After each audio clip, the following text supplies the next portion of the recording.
I want to give you a big thank you for last Sunday and for that incredible book signing. I've never experienced anything quite like that before. It was fun, exciting, exhilarating. There had been about 530 pre-orders of the book, and I think I signed about 500 of them. And if you did not pick up your pre-orders last Sunday, I think Kim Malfris will have those for you in the courtyard after the service. If you were here last week, you may recall that at the end of the service, I mentioned that there was a minister in Tennessee who plans to order 30 copies of the book to use at his church for a study group.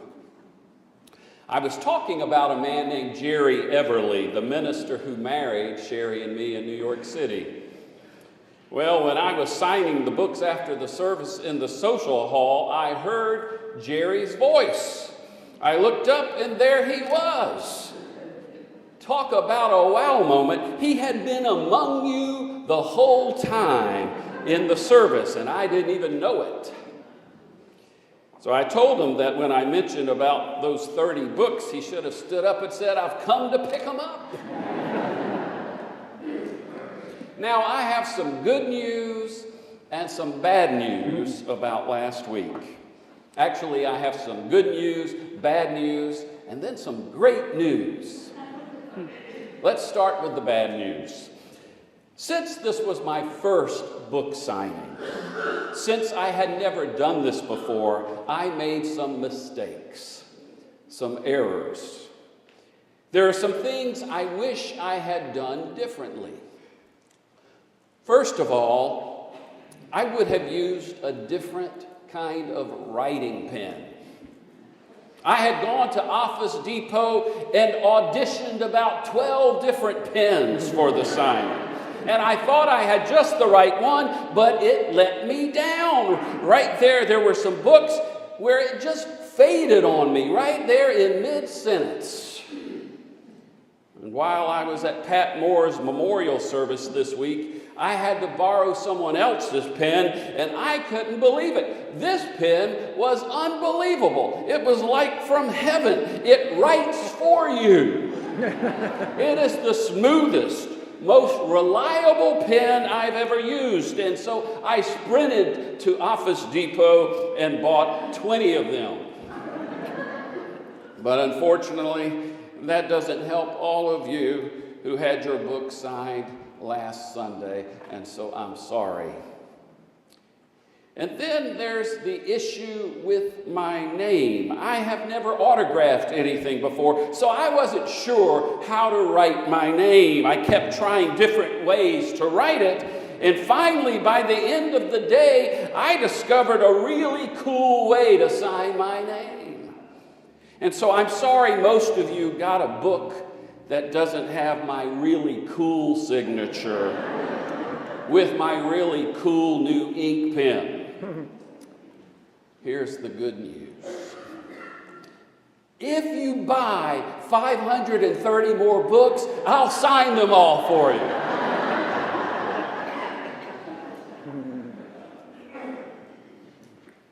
Now, I said there was even some better news, some great news. Since most of you experienced my first book signing with my poor penmanship, with my poor ink pen, and with my poor grammar, there is a very good chance that you have what we call an error book. And error books are much more valuable than regular books. Did you know that? If any of you have collected sports cards as a hobby, like baseball, football, basketball cards, you're probably familiar with error cards. An error card is a card that shows incorrect information or some other unintentional flaw.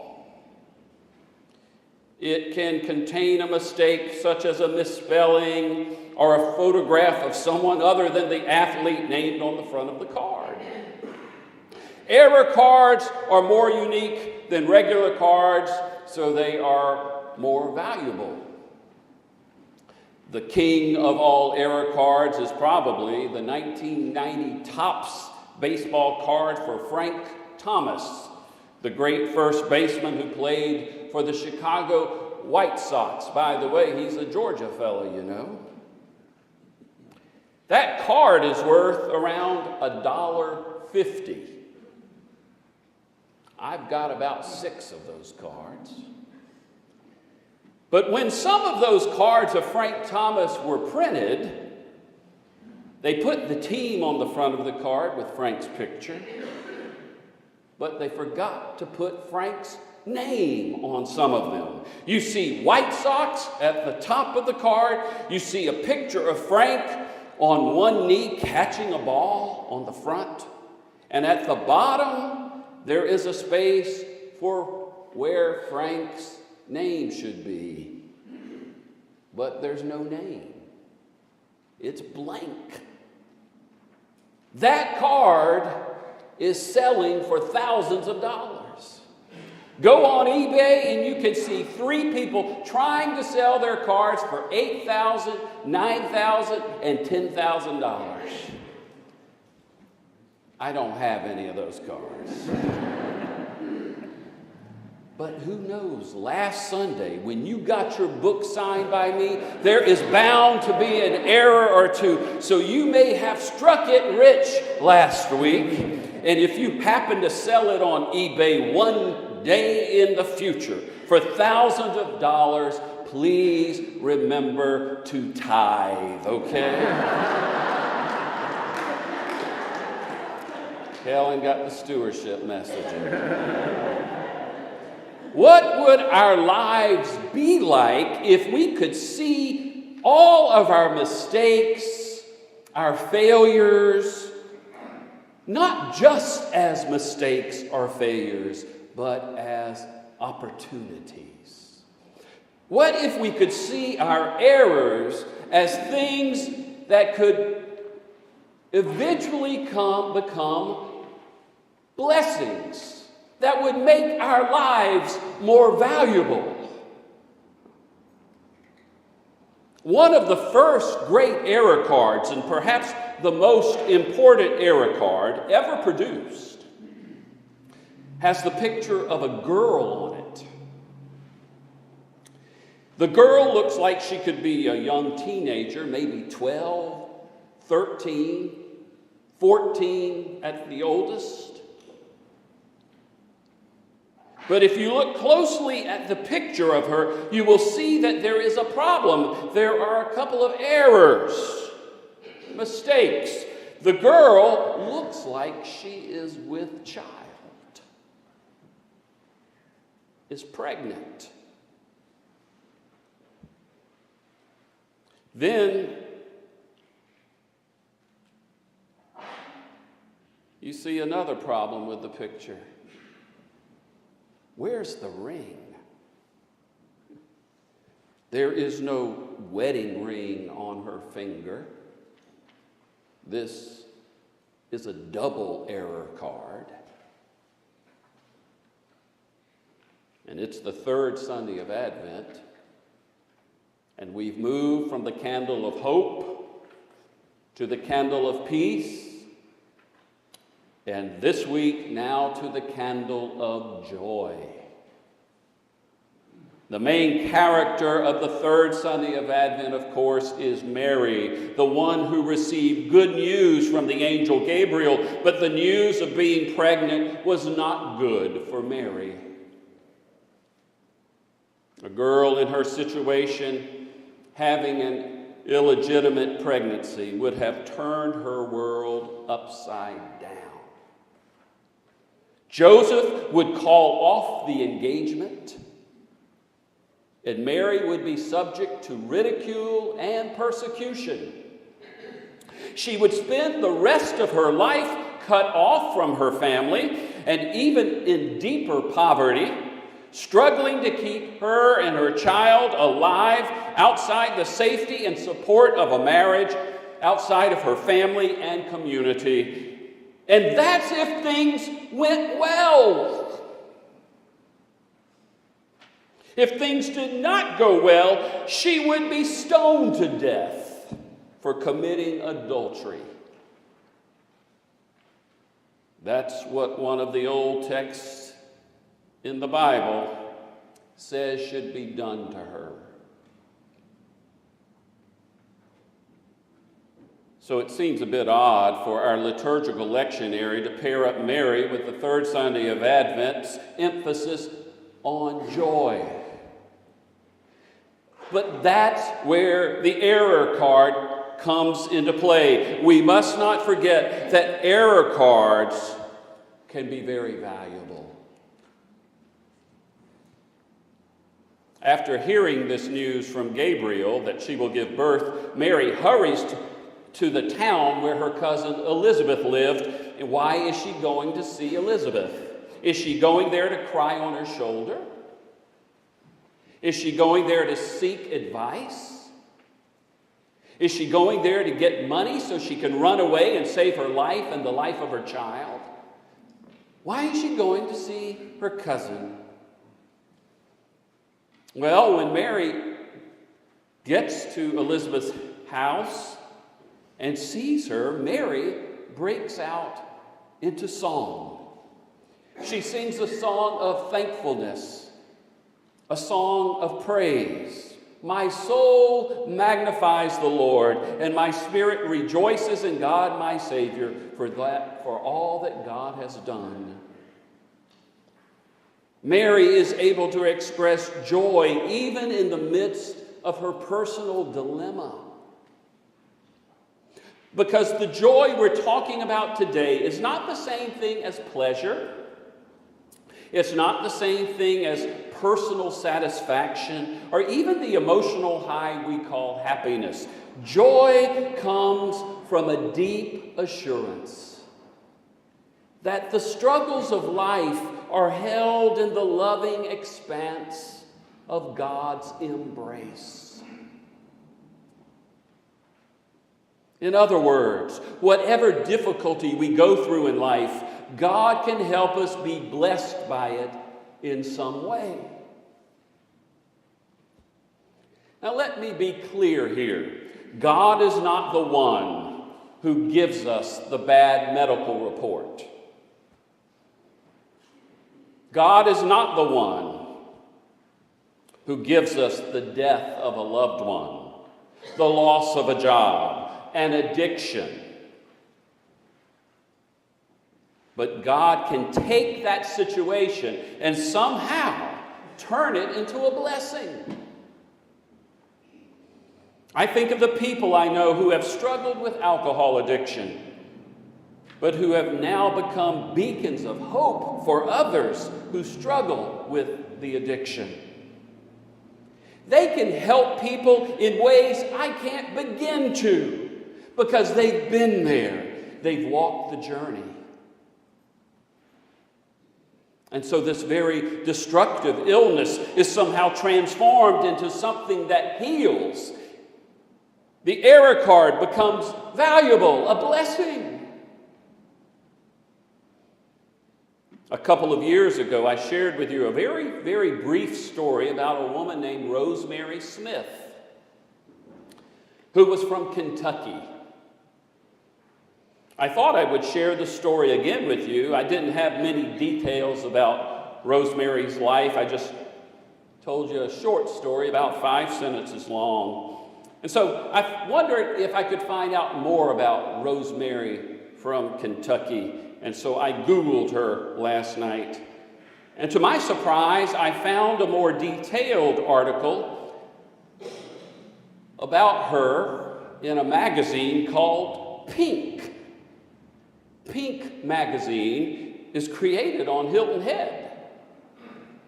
Its website says that Pink magazine is dedicated to reaching, serving, and supporting the women of Hilton Head, Bluffton, Beaufort, and beyond. And this is how the story goes in Pink magazine from Hilton Head. Luther and Rosemary Smith met at the University of Kentucky. Both became pharmacists, and they married shortly thereafter. They were raising 3 wonderful sons in Kentucky, anticipating their growth into fine young men. The family vacationed on Hilton Head frequently, beginning in the 1970s. Desiring a permanent connection with the island, the Smiths purchased a Sea Pines lot in 1992, planning a wonderful future with the boys. The brothers were great buddies and did a lot of things together. And in July of 1992, Drew, who was 18, and Jeremiah, 15, hopped in their car and drove several hours away for an evening concert. Because of the long drive back, Rosemary booked the boys in a hotel, telling them to get a good night's sleep and return in the morning. Anxious to get home, the boys were on the road very early the next day. Rosemary arrived at their family-owned pharmacy, and Luther happened to stop by on his way to the new one they were opening. Suddenly, a local policeman rushed in the door and carelessly blurted out to Rosemary, "Drew is dead, killed instantly in a bad accident." The Smiths were too much in shock to ask about their other son. 20 minutes later, it was discovered that the passenger, who was also killed and who had no identification on him, was their second son. Both boys gone.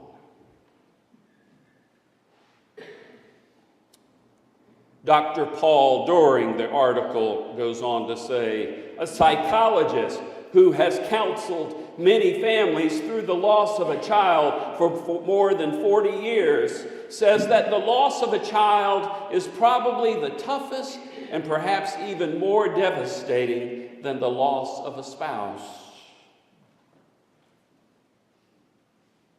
And if that name, Dr. Paul Doring, seems familiar to some of you, it's because I have mentioned him before in some of my sermons. He happened to be my therapist many years ago when I was serving Asbury and Wesley Oak, when I had 2 churches and a 5-year-old and a 3-year-old and twin newborns. I went to Hilton Head to see a therapist. And he was the perfect person for me to see. And the article has Dr. Doring going on to say, the grief is unique to each individual and there are no shortcuts.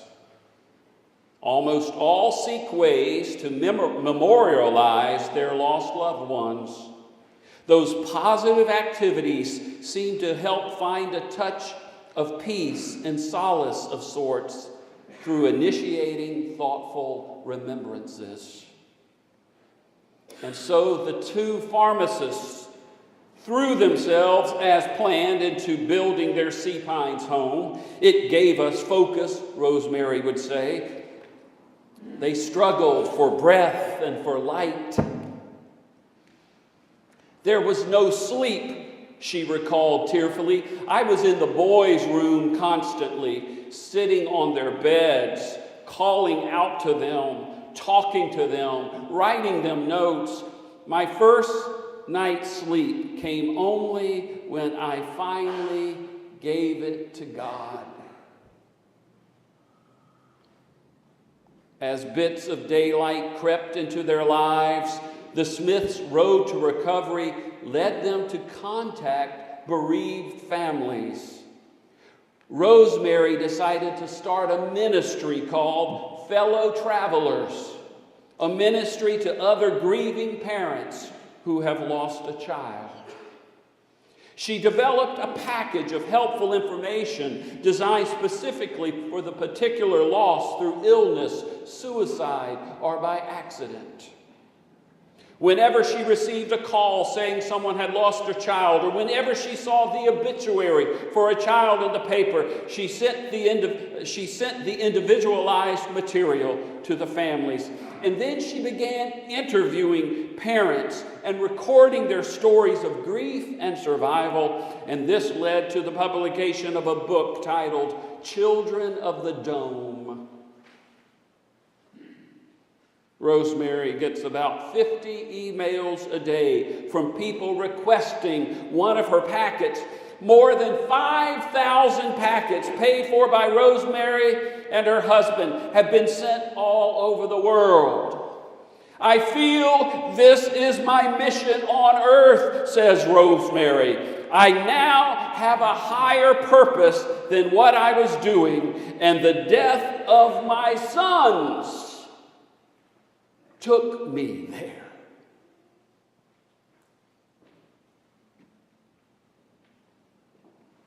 Error cards can be priceless.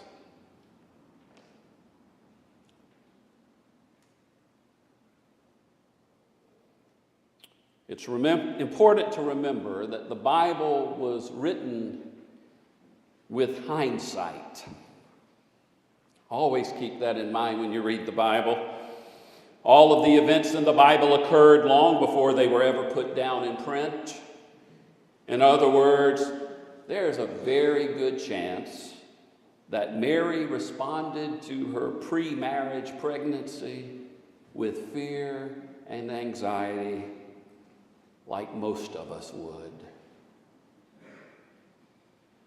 But after Jesus grows up to be this great prophet and teacher, after he displays his healing powers and his close connection to God, after it becomes clear that he is the Messiah and is a blessing to others, it's easy for Mary and for those who had judged her to look back and say, what we thought was a bad gift had been transformed into a great blessing. And when we experience a bad gift in life, I think it's important for us to look back and reflect on those things in our life that were not good, but were somehow transformed into blessings. It wouldn't surprise me if when Mary went to see her older cousin Elizabeth, that she was upset, and like many of us would be. But Elizabeth shared with her that God can take our problems, even our tragedies, and turn them into a blessing. In fact, she tells Mary, "You are blessed, Mary. A blessing will come out of this situation somehow." And that's why Mary is able to sing the Magnificat, the song of joy. She is reminded that the struggles of life are held in the loving expanse of God's embrace.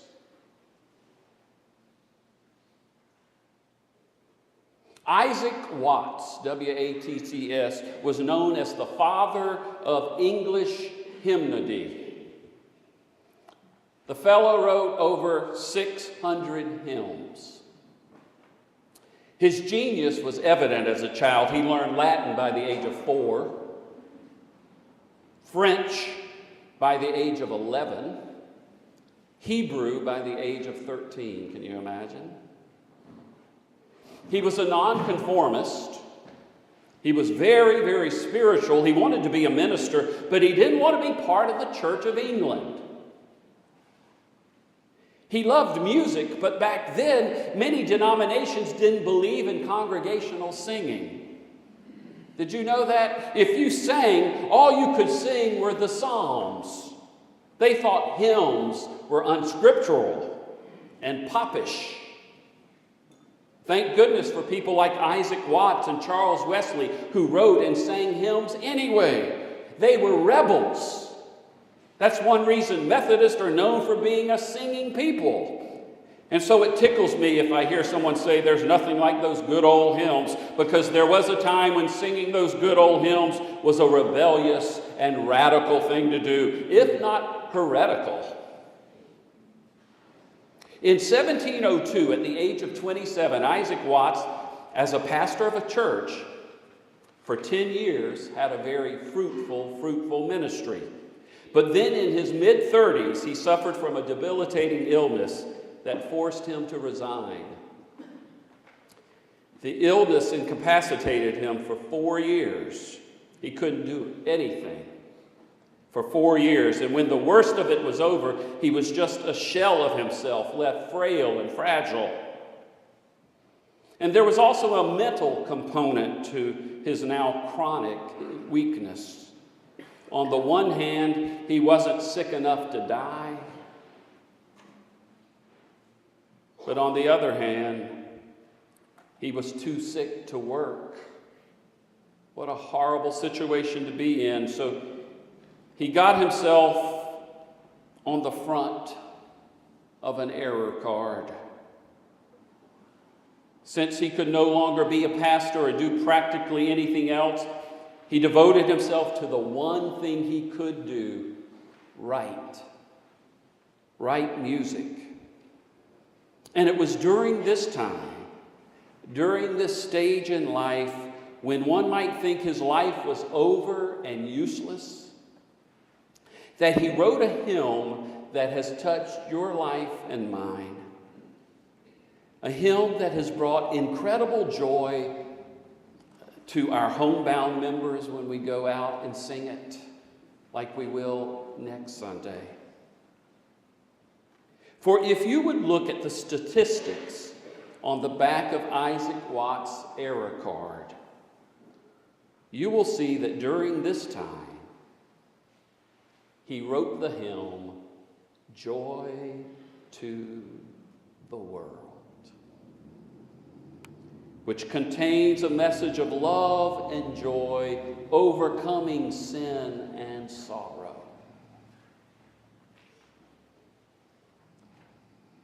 Many of us may not feel merry at this time of year due to various circumstances, but we can still experience joy if we have a deep assurance that the struggles of life are held in the loving expanse of God's embrace. That God can take the broken pieces of our lives and put things back together in such a way that we receive some kind of blessing. If we believe that, then all of our problems, all of our challenges, and yes, even our tragedies can become important parts of our lives and shape us into more caring and even more joyful people. We will be able to sing with Mary, "My soul magnifies the Lord. Whatever happens in life, Lord, I will find a way to glorify you in it." Let us sing like Mary. Amen and amen.